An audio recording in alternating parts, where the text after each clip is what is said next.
बंसी विभूषित करा नवनील गाभा पीतांबरादरुणबिंब फला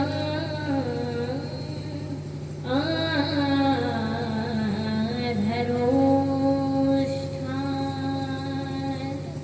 पूर्णेन्दु सुंदर मुखादरविंदनेत्रात्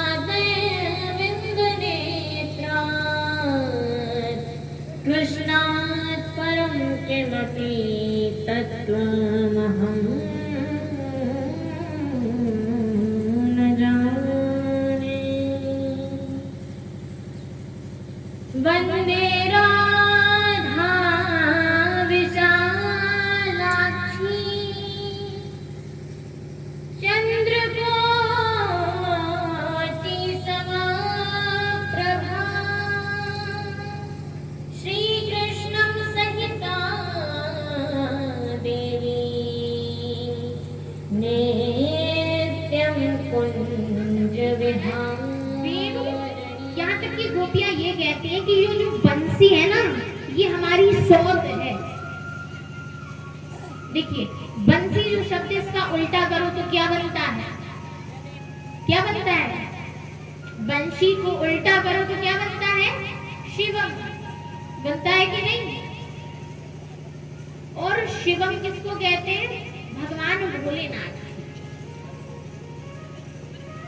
तो जो मुरली है महाराज, बंसी है, ठाकुर जी के इस रूप में कृष्ण अवतार में भगवान भोलेनाथ भूत बाबन महादेव ही बंसी के रूप में ठाकुर जी के साथ हमेशा रहते हैं।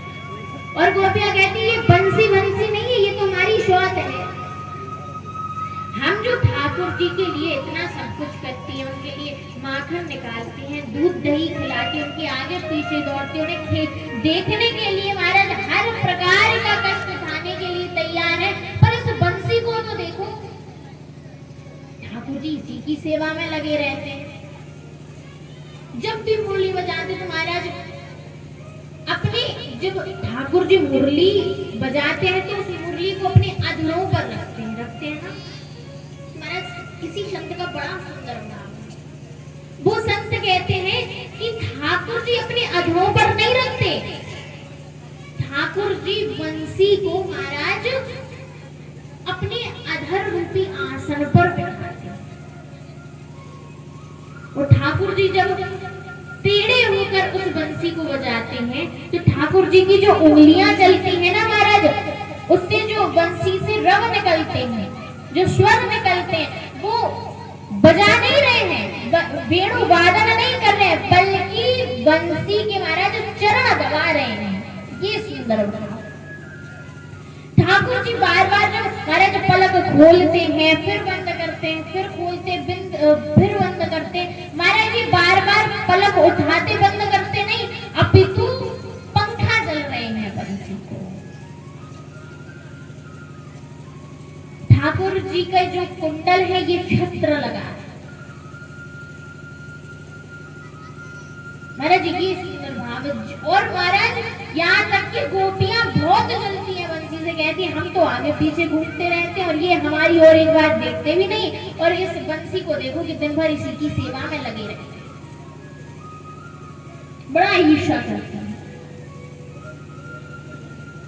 और गोपियां जो बंसी से जलती है महाराज, ये तो ठीक है। और पर महाराज इस बंसी का एक और खास गुण है कि केवल महाराज ये इस लोक के नहीं, परलोक के भी लोगों को व्यामोहित कर देती है।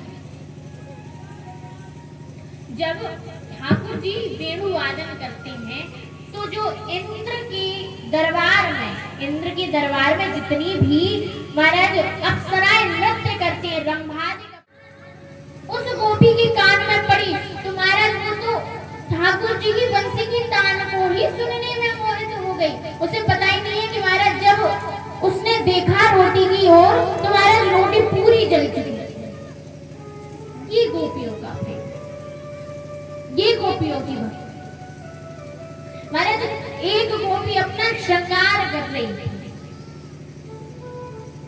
चेहरे पे महाराज उपटन लेप लगा रही थी, लेप लगा रही थी। और महाराज फिर आंखों में काजल लगा रही थी, आंखों में काजल लग गया। अब महाराज जो कानों की झुमकियां होती हैं वो बिंदी की तरह सिर में पहन ली, और जो नाक की नथनी होती है वो कानों में पहन ली। जैसे ही ठाकुर जी की तान सुनी बंसी की, महाराज सारा देह भान भूल गई गोपियां, कोई भान नहीं रहा, कोई देह भान नहीं रहा, सब कुछ भूल गए कि हम क्या कर रहे थे, क्या करना है, क्या करने जा रहे थे। संध्या का समय था तो महाराज एक गोपी जो थी वो गाय का दोहन कर रही थी, गाय का दोहन कर रही थी। तो महाराज दूध को जिस तरह से दोहते हैं ना, तो वो नीचे एक पात्र लगाकर दूध का दोहन कर रही थी। तभी ठाकुर जी की बंसी की तान जब उस गोपी के कानों में पड़ी, महाराज वो दूध तो दोहती रही, लेकिन वो दूध की धारा पात्र में नहीं थी। उसे ये लग रहा था कि हमारे सामने ठाकुर जी खड़े हैं और काना मुंहते कह रहे हो है कि अरे गोपी ने मुझे दूध पिलाए दे, बड़ी भूख लगी है। तो महाराज वो पात्र में ना करके ठाकुर जी के मुंह की ओर कर रही है। और जब महाराज वह गोपी की सास ने आके देखा, मैया ने आके, सास माँ ने आके देखा, तो महाराज गोपी को बड़ी जोर से फटकार लगे, अरे बावरी है कि है का कुछ भान है कि नहीं, क्या कर रही है, सारा दूध तेने फैला दिया। अब महाराज जब फटकार पड़ी गोपी को, तब गोपी को ध्यान आया, अरे ये हमने क्या कर रहे हैं, ये तो पात्र में लगाना चाहिए था, पर है। लेकिन महाराज जहां से उसने तान सुनी, महाराज वहीं से दौड़ी दौड़ी भागी भागी गई। महाराज सारी गोपियां इसी प्रकार से भागी भागी दौड़ी दौड़ी चली जा रही हैं, सारी गोपियां। महाराज किसी को कोई भान नहीं है कि हम क्या कर रहे हैं, कि हमारे घर में कौन है, हम किससे हमें मर्यादा में रहना चाहिए, नहीं रहना चाहिए। सारी सब कुछ काम छोड़कर, सब कुछ क्या काम को त्याग कर ठाकुर जी की बंसी की तान के पीछे पीछे दौड़ी दौड़ी चली जा रही।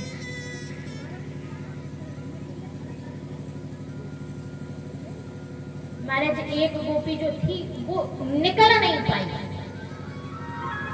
तान सुनकर भागी तो सही, लेकिन महाराज वो निकल नहीं पाई। उसके पति ने उसका हाथ जब ठाकुर जी के पास नहीं जा पाई, तो महाराज अंदर ही अंदर, महाराज मन ही मन विराग्नि में, भगवान की विरह की अग्नि में जलती हुई ये सोच रही है कि सबको ठाकुर जी का दर्शन मिलेगा, केवल मैं ही एक ऐसी अभागन हूँ जो इस शरीर के बंधन में आकर अपने ठाकुर जी की सन्निधि प्राप्त नहीं कर सकती।